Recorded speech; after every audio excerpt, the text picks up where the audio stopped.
saya khusus menyampaikan sebuah pesan yang berkaitan dengan keadaan kita hari-hari ini. Saya kutip sebuah syair yang diambil dari kondisi pandemi COVID-19.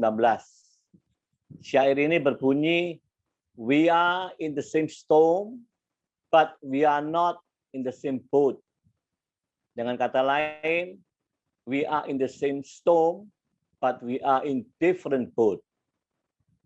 Memang faktanya seperti itu, saudara. Jadi tantangan, persoalan, masalah yang kita hadapi hari-hari ini semua sama, ya, global, seluruh dunia sama. Kita menghadapi masalah berat yang sama, setiap negara juga berjuang. Tetapi percayalah, memang kondisi kita di dalam perahu atau kapal yang berbeda-beda. Ya, kalau kita lebih mendetail bicara, kita ini memang sama persoalannya, ya. Tetapi kita ini dalam kondisi rumah tangga, kondisi organisasi, atau kondisi bisnisnya yang berbeda-beda. Yang paling gampang kalau kita lihat hari ini, semua menghadapi problem. Tetapi kondisi kapal kita masing-masing lain. Contohnya, orang-orang, saudara-saudara kita yang di Indonesia dengan di Amerika jelas berbeda. Ya, berada di sebuah negara yang sudah maju dengan negara berkembang lain, saudara. Termasuk fasilitas, kondisi, semuanya beda. Saya mendengar dari Pak Gembala bahwa kondisi di Amerika dalam pandemi seperti ini, mereka ada perbedaan yang menyolok. Dari segi penghasilan, mereka justru ditambahi kalau di Amerika, ya. Tapi kalau di Indonesia beda, saudara. Ya, di Indonesia kalau kita melihat lebih detail, ya, memang dari kondisi ini ada kelompok-kelompok orang yang secara ekonomi masih kuat, ya. Artinya dia tidak goyah soal ekonomi. Tapi sebagian ada yang mereka kesulitan, bahkan sangat kesulitan soal keuangan. Dan kelompok yang lebih parah lagi, mereka bukan saja kesulitan kekurangan uang, bukan saja mereka pemasukan tidak ada, bisnisnya macet, tetapi mereka ditambahi punya kewajiban yang harus diselesaikan. Nah, ini lebih parah, saudara. Ya. Di antara teman-teman kita juga ada yang kondisi seperti itu, saudara. Ada yang bertolak belakang luar biasa menikmati berkat di fase seperti ini. Ya. Tapi percayalah, apapun kondisi kita hari ini, walaupun berbeda, dan kami percaya juga masing-masing orang itu punya taktik strategi yang berbeda dalam menghadapi perjuangan seperti ini. Pesan saya adalah sebagai orang percaya Yesus, kita tetap harus dalam prinsip kebenaran yang sama. Ya, silakan pakai taktik, strategi, cara apapun yang lain, tetapi prinsip kebenarannya harus satu, harus sama. Sebagai orang yang memiliki iman Kristus, jangan sampai keluar dari jalur ini. Maksud saya begini, walaupun mungkin saudara agak tertekan, terpepet, ya, jangan memakai segala cara untuk melepaskan persoalan ini. Tapi tetaplah berjalan di dalam kebenaran firman Tuhan. Nah, saudara, sebagai ayat pembuka saya ingin sampaikan, saya bacakan satu ayat pertama, Pengkhotbah 11 ayat 5. Mengatakan, sebagaimana engkau tidak mengetahui jalan angin dan tulang-tulang dalam rahim seorang perempuan yang mengandung, demikian juga engkau tidak mengetahui pekerjaan Allah yang melakukan segala sesuatu. Saya garis bawahi, engkau tidak mengetahui pekerjaan Allah yang melakukan segala sesuatu. Ini mengingatkan kita semua, saudara, bahwa kita ini makhluk yang penuh dengan keterbatasan. Kemampuan kita terbatas, kepandaian kita terbatas, semua terbatas. Nah, terus sebagai orang yang penuh keterbatasan, kita harus melihat kepada siapa, berkaca kepada siapa. Tidak ada lain, saudara. Hanya satu, kita harus menghadap berkaca kepada yang tidak terbatas. Ya, harapan kita adalah menghadap kepada yang tidak terbatas. Maka dari itu dalam Matius 11 ayat 28 dikatakan, marilah kepadaku yang letih lesu berbeban berat. Undangan, marilah kepadaku yang letih lesu berbeban berat. Aku akan memberikan kelegaan kepadamu. Anda garis bawahi kata kelegaan kepadamu. Ya, saudara, mari jangan dimaknai bahwa kelegaan itu perkara masalah urusan kita harus selesai, ya, harus Tuhan selesaikan. Jangan ditanggapi harus seperti itu, ya. Maksud dari kata kelegaan itu adalah saudara dan saya tidak terbelenggu oleh persoalan itu, ya, tidak terbelenggu oleh hal-hal duniawi yang terus menyeret hati manusia pada umumnya ini, ya. Memang kita percaya, saudara, kondisi seperti ini nggak enak, ya. Saya percaya beberapa orang efek impact daripada pandemi ini menekan, ya. Mereka stres, ada tekanan hidup. Tapi setelah pun saya menyadarinya, sebetulnya tekanan hidup itu muncul bukan karena masalahnya sebetulnya, tetapi karena di dalam balik hati manusia itu ada khawatir, ada takut, ada cemas, ada kecewa. Nah, itulah yang membuat orang tertekan. Ya, kalau itu tidak ada, itu bisa ditangani, ya. Saudara bisa mengendalikan kekhawatiran, takut, cemas, kecewa. Maka masalah apapun tentunya tidak akan menekan hidup kita. Dan ini, saudara, saya sadari sekali. Kenapa? Sambil saya pun mengungkapkan inilah kesaksian hidup saya, ya. Saya ini orang yang hidup 24 tahun, itu hidupnya di dalam dunia bisnis itu di bidang asuransi jiwa. Ya, Pak Gembala Saudara sangat tahu perkara ini, ya. Nah, selama sekian puluh tahun, apakah mengalami tekanan? Ada. Tekanan kalau dalam bisnis adalah tekanan beban target, ya, kewajiban yang harus dicapai. Tekanannya itu. Tetapi kondisi hari ini, itu tekanannya beda, saudara. Ya, lain. Kalau dulu susahnya ya susah mikirkan bagaimana beban yang harus dicapai ini. Kalau hari ini enggak. Hari ini macam-macam, saudara. Saudara, dari satu sisi ancaman penyakit, ya, COVID. Nah, kita tidak bisa sembrono, tidak bisa kita cuma ngomong sembarangan beriman, terus kita menantang, ya, bukan itulah caranya. Tuhan juga tidak mau seperti itu. Saya dalam keluarga mengalami 2 peristiwa anak. Yang tahun kemarin yang saya saksi itu anak perempuan yang kena. Tahun ini bulan Juni kemarin anak laki, ya, 2 kali peristiwa. Tetapi lewat peristiwa itulah saya suami istri juga belajar banyak. Artinya apa? Begitu menghadapi peristiwa itu kita harus wajib berpikiran itu kepada Tuhan, ya. Ketenangan itu hanya dari Dia, saudara. Oleh sebab itu saya melewati itu, ya. Tetapi di dalam kondisi sekarang ini kan pandemi sudah 1 tahun, masuk tahun kedua, 1,5 tahun. Ya. Saya kesulitan, sama, saudara. Dalam sisi keuangan, kesulitan. Tidak pernah ada kesulitan sepanjang umur sekian ya ini. Inilah yang saya anggap yang paling sulit. Ya. Kenapa? Karena saya kan sudah punya kerinduan, punya hati itu melepaskan dunia-dunia seperti dunia bisnis itu, ya. Saya 3 tahun ini kan full di dalam melayani Tuhan.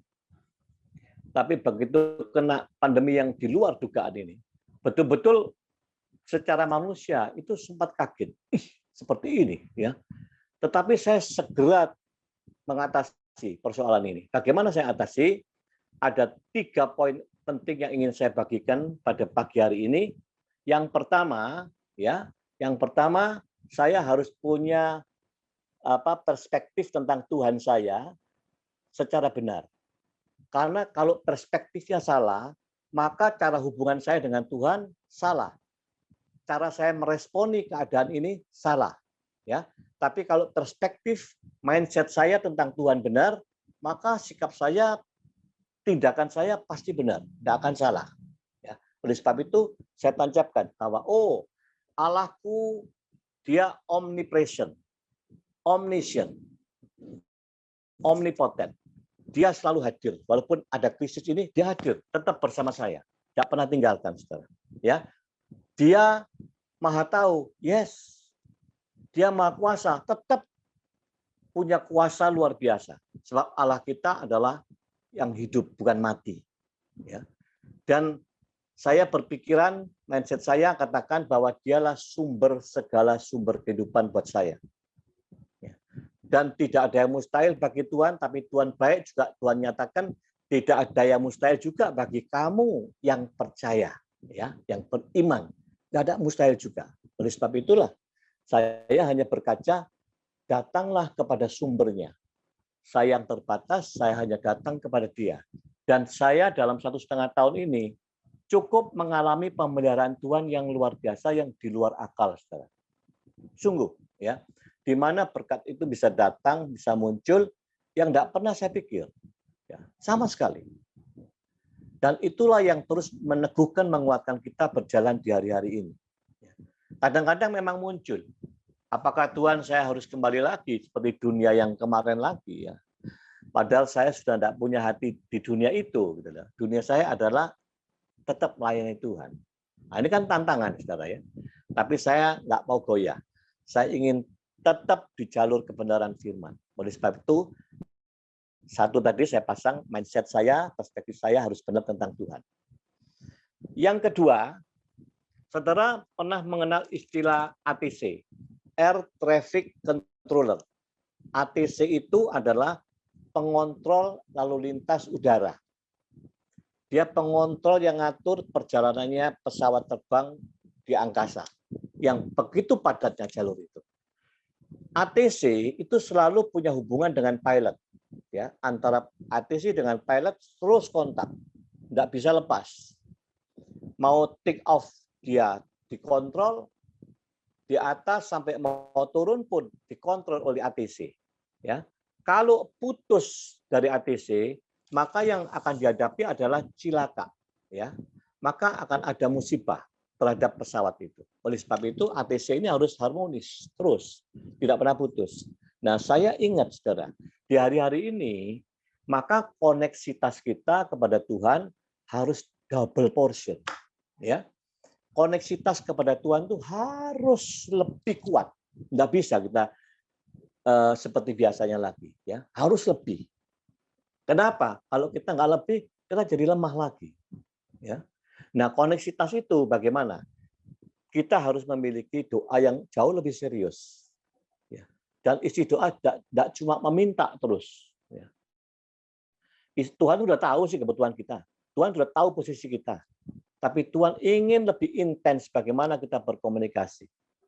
Nah, di waktu kita berdoa pun, saya tidak pernah melepaskan bagaimana kita punya waktu yang disebut, yang pernah saya sampaikan ke saudara, yaitu quiet time, solitude, kesendirian bersama Tuhan. Sendiri aja bersama Tuhan. Jangan pakai putar-putar lagu apa, enggak usah. Sendiri bersama Tuhan. Merenungkan betapa Tuhan sudah berbuat baik selama pandemi ini. Betapa baiknya Tuhan kepada kita ini, ya, kepada anaknya. Sebab siapa yang taat kepada Tuhan, siapa sih yang bisa otak-atik anaknya yang di tangan Tuhan? Enggak ada yang bisa, ya. Ini jaminan keamanan di tangan Tuhan. Tapi memang kita wajib untuk hidup di dalam kebenaran, di dalam ketaatannya itu. Ya, itu yang saya sebut, kita punya koneksitas yang sangat baik di dalam kondisi ini. Yang ketiga, saudara dan saya, ini bukan saatnya kita mengeluh, bukan saatnya menggerutu, nggak ada guna. Ya, pokoknya segala sesuatu yang itu melemahkan, yang tidak baik, kita lepaskan, kita buang. Ya, bukan saatnya. Tapi ini memang saatnya kita bertindak. Bertindaklah apa yang kita bisa, apa yang ada pada kita. Sulit, Pak, kondisi hari ini. Memang lebih sulit. Tapi bersama Tuhan Yesus selalu bisa. Bersama Kristus selalu ada jalan. Ya. Sebab apa? Sebab Tuhan sudah janji, kan? Dia menyertai kita, tidak pernah meninggalkan kita. Itu istilahnya kan permanent dwelling, ya. Menetap, tinggal permanen. Kalau permanen, ngapain kita mesti takut, gitu loh, ya.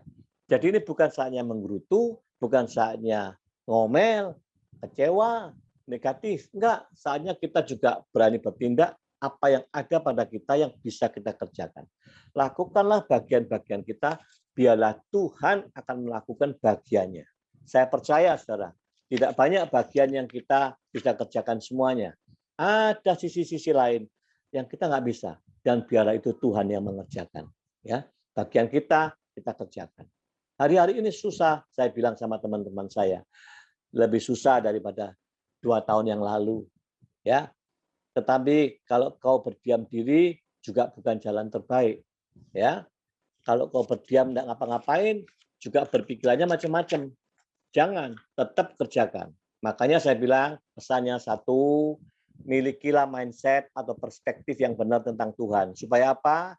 Langkah kita, bicara kita, tindakan kita, hubungan kita dengan Tuhan itu benar.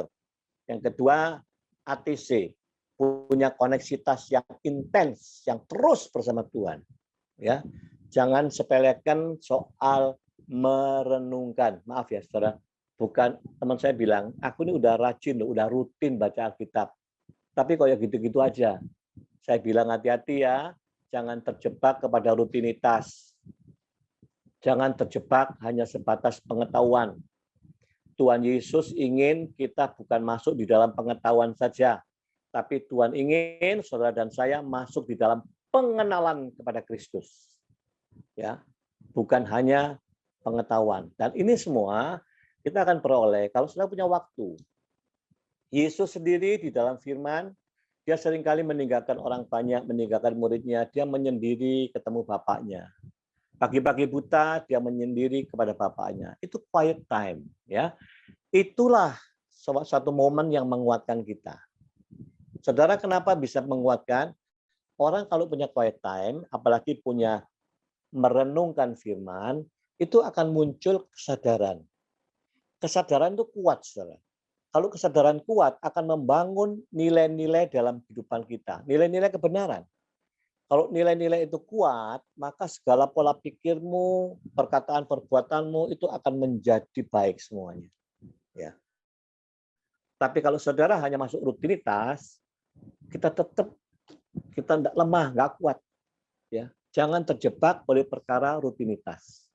Yang ketiga tadi, mari bukan saatnya ngomel, menggerutu, negative thinking, tapi kita bertindak dan semakin percaya dan tutuplah hidup kita dengan ucapan syukur. Walaupun tidak punya dasar untuk mengucap syukur, tapi ucaplah syukur. Sebab saya percaya, Yesus sendiri sudah beri contoh, saudara. Dia selalu ucap syukur, baru ada mujizat. Ucap syukur, baru ada mujizat. Ya, kita belajar. Tutuplah hari-hari saudara dengan ucapan syukur, apapun keadaan, kondisi kita semua.